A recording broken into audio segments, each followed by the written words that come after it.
Olá, hoje eu quero falar sobre Lucas capítulo 7, de um centurião. O centurião era um oficial romano, um comandante do exército romano, que tinha 100 soldados sob sua responsabilidade, sob seu comando. Além dos soldados, ele tinha vários servos com ele. Então esse centurião ele tinha um servo, na verdade o nome mais apropriado é escravo, e ele tinha um escravo que estava muito enfermo. Acontece que esse escravo era muito estimado. Acontecia frequentemente dos senhores terem escravos bem estimados, que eles amavam como filhos e às vezes como amigos. E esse centurião tinha um escravo assim. E então ele soube que Jesus estava na região. Ele pediu para outros empregados, outros escravos, irem a Jesus, pedindo ajuda para curar o escravo que estava enfermo. Eles foram e Jesus disse: "Bom, tá bom, eu vou." Mas quando Jesus estava indo para a casa do centurião, o centurião enviou outros mensageiros para dizer a Jesus: "Olha, Senhor, não precisa vir à minha casa, porque eu não sou digno de que entre em minha casa, e eu mesmo não sou digno de estar em tua presença, por isso não fui ter contigo." Aí Jesus se admirou daquilo, né? E o centurião ainda disse: "Manda apenas uma palavra, e eu sei que o meu servo será curado, porque eu também tenho servos ao meu trabalho. Eu mando um ir, ele vai, eu mando o outro voltar, ele volta, eu mando ele fazer isso ou aquilo, ele faz. Eu sei que se o Senhor disser apenas uma palavra, meu servo será curado." E Jesus ficou admirado de tanta fé que encontrou num centurião, ou seja, num estrangeiro, né? Em alguém que não pertencia ao povo de Deus, que não pertencia ao povo de Israel. Jesus encontrou fé onde ele não esperava, vamos dizer assim, né?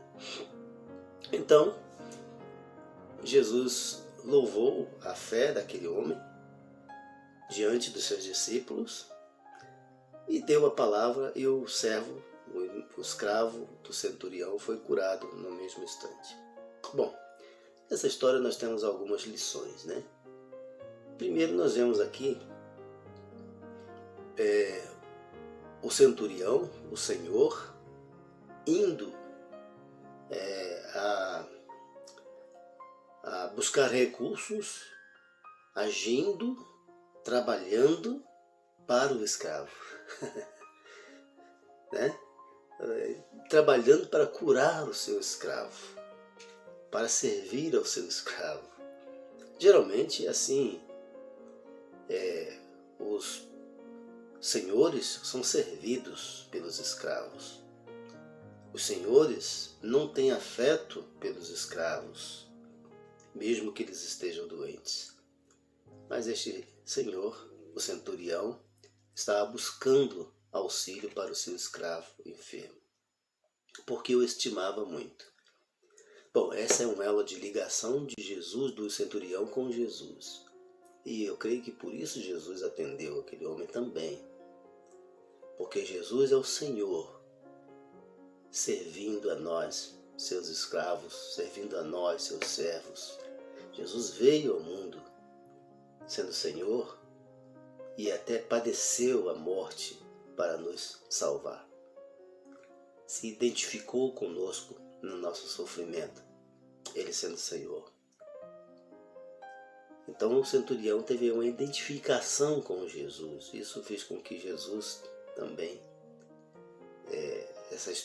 fizesse essa história chegar até nós, para nos ensinar isso, né? O Senhor servindo ao servo, agindo para a salvação do servo. Jesus fez isso, o centurião também fez. A identidade de um com o outro.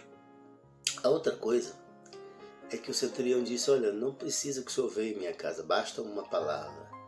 Ou seja, não precisava que Jesus fosse à casa, tocasse naquele homem enfermo, que estivesse presente ali, uma palavra, mesmo à distância, funcionaria muito bem. E como funcionou, né?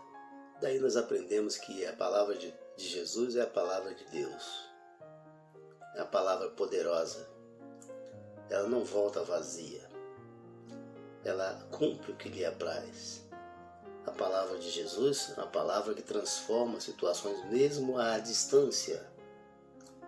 Mesmo que Jesus não esteja pessoalmente presente, né, de corpo presente, mas é uma palavra poderosa. E passados mais de 2000 anos que Jesus esteve por aqui, por este mundo, a sua palavra ainda continua operando maravilhas, mesmo à distância, no espaço e no tempo.